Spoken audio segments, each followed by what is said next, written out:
நல்லா சுருக்குன்னு காரசாரமாக சாப்பிடணும் போல் இருந்துச்சுன்னா இந்த மாதிரி வெள்ளைப்பூடி சட்னி வச்சு சாப்பிட்லாம். நான் வந்து நல்லெண்ணெய் ஊற்றிக்கிறேன்.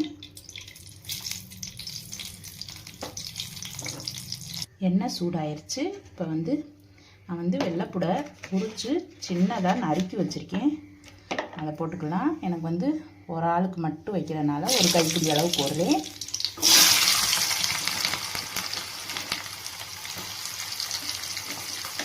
வெள்ளைப்பூடு வந்து நல்லா வதங்கணும். இப்போ 2 கொப்பு கருவேப்பிலை போட்டுக்கலாம். வெள்ளைப்பூடு வந்து ஓரளவுக்கு வதங்கியிருக்கு. இன்னும் கொஞ்சம் வதங்கட்டும்.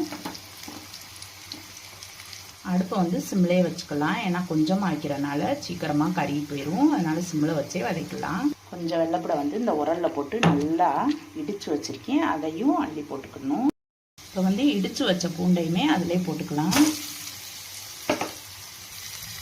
இதையும் நல்லா எண்ணெயில் திரட்டி விட்டுக்கலாம்.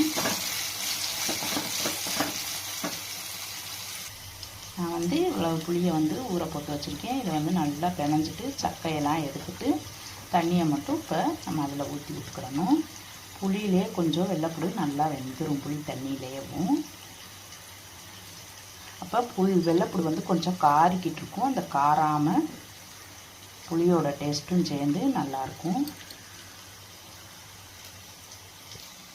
இப்போ புளி தண்ணியை ஊற்றிக்கலாமா?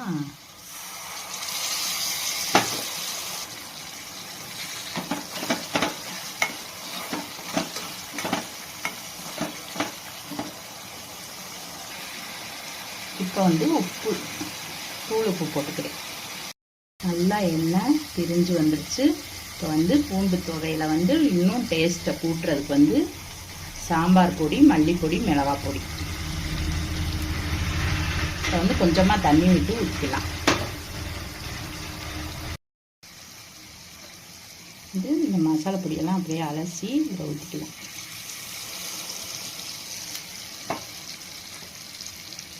நல்லா அந்த ஊற்றின தண்ணியும் வற்றி போட்ட பொடியெல்லாம் பச்சை வாடை போகிற அளவுக்கு நல்லா வதக்கணும். வதக்கினா சூப்பரான வெள்ளைப்பூடி சட்னி தயாராகிடும். நம்மளுக்கு வந்து காரசாரமாக சாப்பிடணும், நல்லா ருசியாக இருக்கணும் அப்படின்னு நினச்சோம்னா இந்த மாதிரி வாரத்துக்கு ஒரு தடவைனாலும் வச்சு சாப்பிட்டுக்கலாம். வெள்ளைப்பூடி பொதுவாக உடம்புக்கு நல்லது. அப்போ நம்ம இந்த மாதிரி வச்சு சாப்பிட்டா இன்னும் நமக்கு டேஸ்ட்டாகவும் இருக்கும். நல்லா சுள்ளுன்னு சுருக்குன்னு பூண்டு சட்னி தயாராகிடுச்சு. இது வந்து புளிப்பு, உரப்பு, உப்பு எல்லாமே சேர்ந்து ரொம்ப